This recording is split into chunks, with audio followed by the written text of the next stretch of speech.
bullet journal setup video, which I'll link up below or up in the card if you haven't seen it. You saw that I left off with these quarterly habits pages, and I had added some new spreads to the bullet journal since that video, so I just thought I'd briefly show those here. So I started with a 2020 reading list. On the left is going to be books that when I think of them or I see them somewhere and I'm like, hey, that kind of piques my interest, I'd maybe like to read those. I'm going to keep track of those on the left. And then on the right column, I'll make a list of all the books I actually do finish in 2021. I've recently, in the last couple of years, gotten back into reading. And so I do like the idea that I'd be able to keep track of how many books I read and then also keep a list of books I want to read. This page here, I recently listened to Rachel Hollis's 2021 beginning of the year calendar audit podcast. I'm going to go ahead and link that below if you're interested in it. But she mentioned that she likes to keep a list of things that help remind her to enjoy her life. And she called it living the good life. So I made a list of some of the things in our life that help me feel like I'm enjoying my life and living it to the fullest. So I made a list of that. And then I decided I was going to keep a log of my subscriber count and watch hours and other YouTube stats on these two pages here. So after those pages, I'm going to give myself another 4 pages that I'm just intentionally leaving blank in case I want to use them for later. And then here is where I'm going to start my spread for the first quarter of 2021. So I start with a spread for the first quarter of the month. I tend to find that breaking my goals and things that I want to focus on down into quarters really helps me narrow in on them and focus on them and get them done. I think if you set goals only for the year or even for half of a year, it's too much. Your brain doesn't know how to handle them and how to focus on them. And so much changes throughout the year. I feel like planning your goals quarterly is a huge tip on something that's really worked for me. So I made a section here for habits, for goals, and for projects that I'm working on. If you watched my goals video in my Moxie Life Planner, I had broken down all of the things that I wanted to work on this year into habits, goals, and projects. So I made a layout here for the first quarter where I can pick habits, projects, and goals that I want to focus on. I also decided to pick a focus for the quarter, specifically one item that was my most important thing to work on. If I had worked on nothing else, I just wanted to make sure I could work on my focus. Again, trying to simplify and streamline the things that I'm doing so I actually make progress and I'm not overwhelmed with too much. And then at the bottom, I decided to make a box for each of the 3 months in the quarter so that I could list out the things that I was wanting to work on and assign them to a specific month. So I'm taking what I'm working on for the year, breaking it down by quarter, and then breaking it down by month to make things easier to track and stay on top of.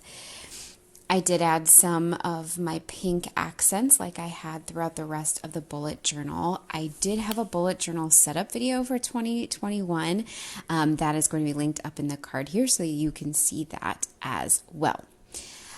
The next page I wanted to use as kind of a pre-quarter reflection. So ask myself a couple of prompts, give myself some questions to answer so that I can really reinforce to myself, this is what I'm working on. So I put a question at the top about my priorities for the quarter. And then I said the most important goals that I'm working on. That was a question that I put in there for myself as well. And I've been using this Horizon moniker throughout the entire bullet journal. So it connects to my theme.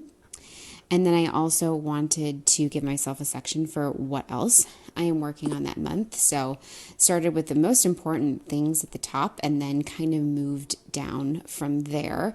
So again, putting some sort of priority to the order in which I want to work on things, and then making sure I was keeping track of any important events or occasions, special dates, things like that at the bottom of the page as well.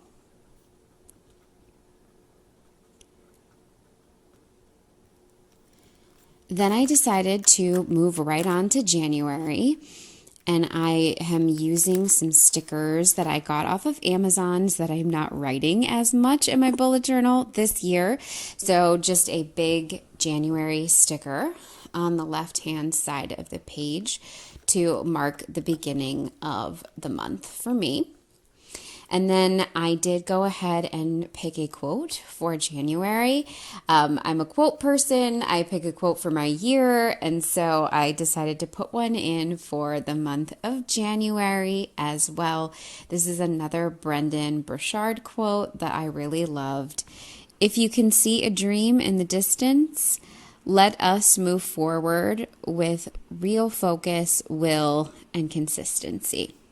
I think that's a great way to describe how I'd like to move forward and work on things in January.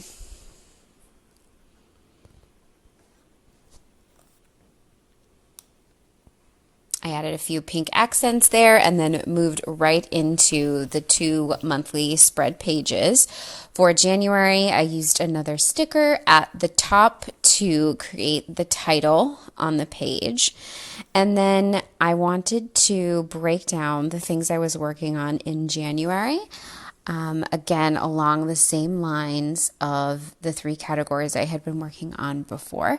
So this month's focus, outline a box for that where I can fill that in with the one most important thing that I want to work on in January.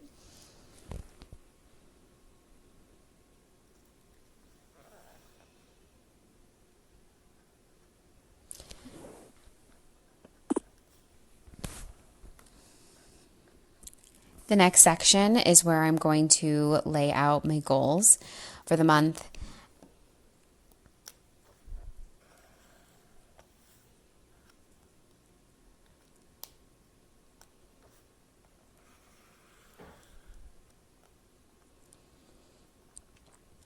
I also included a section for the habits and projects that I want to work on in the month.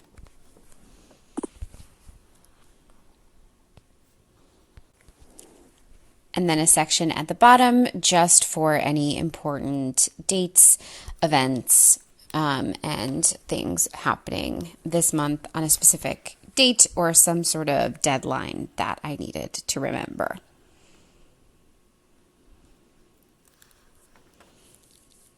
Moving over to the next page, I put another small January sticker at the top for the title, and this is where I want to keep my habit trackers for the month. So all of the specific habits I'm working on will be tracked there. I did bring out my Moxie Life Planner again because I wanted to incorporate this somehow into setting my goals for the month. I haven't quite decided how I'm going to integrate using my Moxie Life Planner and using my bullet journal since they both have sections for monthly goals. But I figured I would have my planner out more often than I would have my bullet journal out. So I did go ahead and transfer the things I was working on for January into the Moxie Life Planner. If anyone here uses both a planner and a bullet journal, maybe comment below and tell me what you do. Like what things do you keep in your bullet journal and which things do you keep in your planner?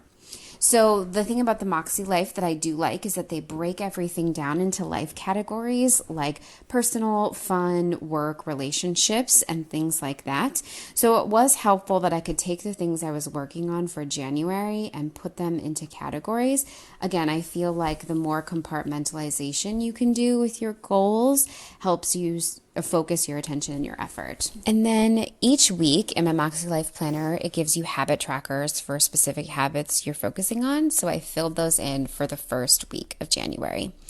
There you have it, guys. That is my bullet journal setup for the month of January and the first quarter of 2021. I hope you enjoyed seeing my layouts. I hope they gave you some inspiration for what you would like to do in your own bullet journal here at the beginning of the year. Thank you so much for watching, and I'll see you in another video soon.